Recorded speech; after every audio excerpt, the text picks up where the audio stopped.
participação política, ela se dá num momento muito difícil da vida nacional. Porque eu comecei com a minha militância entre 72 e 73, né? Naquela época, os que estavam engajados na esquerda ou estavam presos, desaparecidos ou exilados. O único espaço que se tinha para militância era um pouco dentro da estrutura da Igreja Católica, onde o braço progressista começava a se organizar. O outro caminho era o quê? Eram as entidades culturais. E a minha militância se dá justamente aí. Era a tentativa de resgate e reconstrução do Centro Cultural Mário de Andrade, que em 64 havia sido fechada na cidade de Tupã, interior de São Paulo, né? No mês de 75, né, a minha situação na cidade começou a ficar meio complicada. Inclusive com um fazendeiro local ligando para o meu pai falando que eu estava indo muito rápido, que eu estava passando dos limites, né? E essa figura, que eu não vou citar o nome aqui, mas essa figura, ele fez parte do Conselho da Revolução, que era o nome que a fazendeirada deu para um grupo de fascínoras da cidade, né, que acabaram virando o centro interventor após 64. E era eles, e não a polícia, a justiça, que definia quem que era perigoso e quem não era, e quem tinha que ser isolado da sociedade ou não, né. Houve uma ditadura tão violenta quanto qualquer outra. E talvez a nossa mais violenta até que a do Chile, do Uruguai, do Paraguai, as tantas outras por aí. Porque lá a coisa era escancarada. É que aquela rotatividade de generais no poder, com o parlamento capenga, né, onde havia a figura dos biônicos, mas eles mascararam, vendendo um ar de democracia que não existia.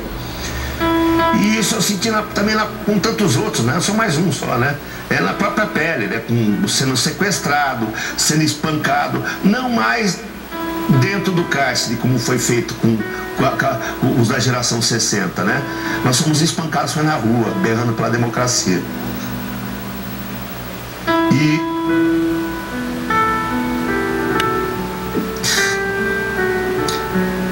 Desculpe, a minha geração talvez seja que seja menos ouvida, né?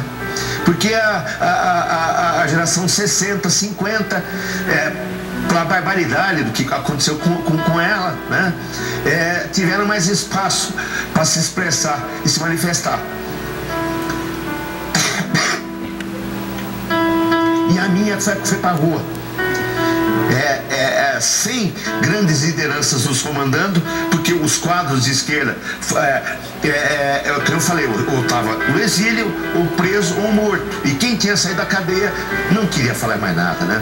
Porque quem passou por pau de arara, cadeira do dragão, eletrochoque, afogamento, né?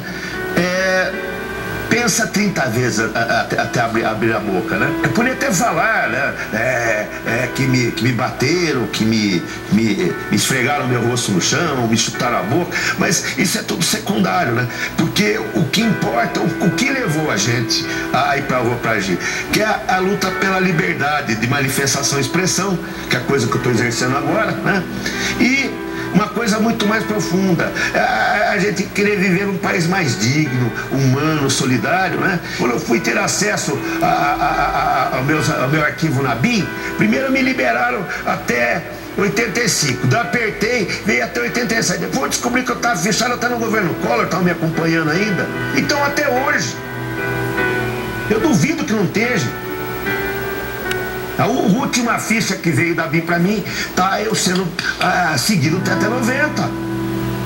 Não acabou essa brincadeira. Tem dias que